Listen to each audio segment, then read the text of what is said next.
નમસ્કાર, મારું નામ છે ચાવડા નીરવકુમાર રાજુભાઈ. હું ધોરણ 10માં અભ્યાસ કરું છું.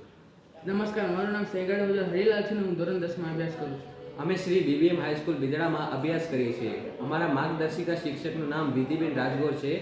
આ અમારી કૃતિનું નામ છે કચરાનું વ્યવસ્થાપન, એટલે કે વેસ્ટ મેનેજમેન્ટ. આ એક જાર બોક્સ છે, એના અંદર અમે કચરો સળગાવીએ છીએ.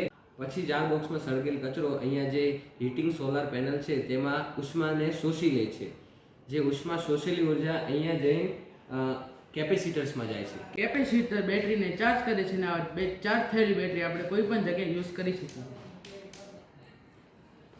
જે સળગાવેલ કચરો છે તેનો ધુવાણો જે ઉત્પન્ન થાય છે તે અબ્ઝોર્બર દ્વારા શોષી લેવામાં આવે છે. અબ્ઝોર્બર તેને કાર્બન ફિલ્ટર તરફ લઈ જાય છે.